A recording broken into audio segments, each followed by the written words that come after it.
We hashtag stay home. I'm pretty sure we found so much time at home to do what we want to do, but most importantly, cook up a stone for yourself or even your family.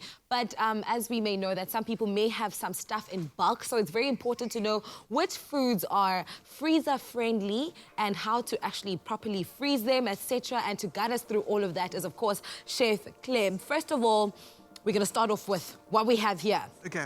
This is a public service announcement, right? Yes. We're doing this for a reason, because someone messaged me on Facebook and said, oh, I've been storing all my grapes in my freezer for the next few weeks. Grapes? If you're freezing your grapes, there's only one thing that's good for frozen grapes, and that's like using them as little ice blocks to chill your drink. Oh, yeah. But if you're gonna wanna eat it, you're gonna be sadly disappointed.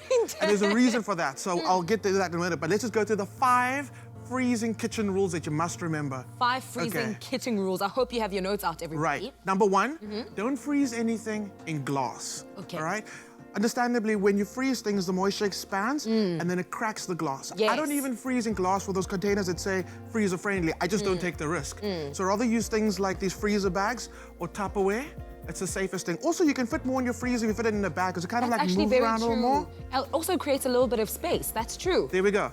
Number 2, when you're thawing out your meats, never put it in warm water. I see people doing this all the time. Yes. Don't do it. You know when you forget to take out the chicken, when your mother told you to take out the chicken and you quickly put it in hot water?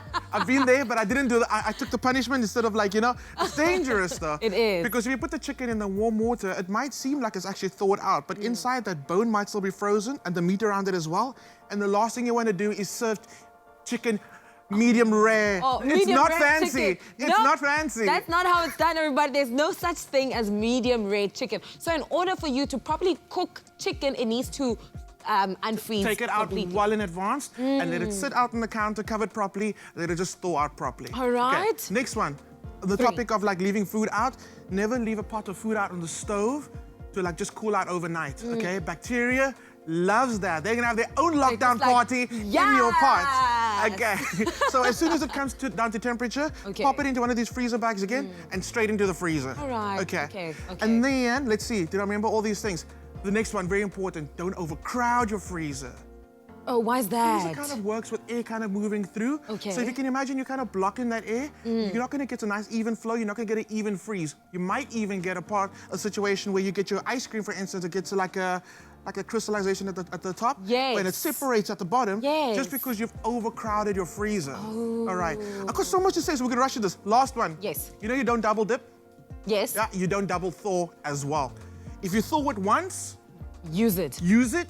Don't put it back in the freezer. Very, very important. It breaks down the cells in the food, becomes mushy, and also bacteria just be having biggest jaw up in that party. So don't. Thaw it once and then use it. I've got a little bit of time, so we're gonna rush through this. Yes. Okay, things like cheese, yes, you can freeze them. If you are gonna freeze them, keep in mind, it's gonna kind of go a bit crumbly. Okay. So what I like doing, I like actually grating my cheddar or mozzarella before the time, in a freezer bag, in the freezer, make some pizza, sprinkle, it's done already. Done. Keep that in mind.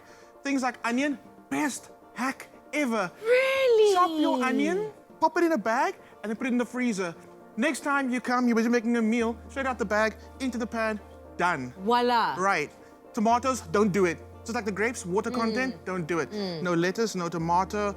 The one thing I do like as our water concentration is pineapple. Yes. Blend that. Beautiful smoothies. Beautiful. Banana, miracle, yes. Do I have time, guys? I've got so much to go through. There's so much to say, but hopefully we can answer their questions on our social media platforms, right? Do, guys. Yes. Let us know on social media and I'll answer all your questions. Exactly. Chef Clem is here to the rescue to answer your questions. Make sure to ask us on our social media platforms using the hashtag Espresso Show. We've given you tips on how to safely freeze your food items without letting them go to waste. Now is not the time to let food go to waste, okay? Think and plan during this period of lockdown and keep your family safe and contained. If you have run short of what to make for the family this week, you can always go to taste.co.za and get a basket full of recipe ideas there. Thank you so much, Clem.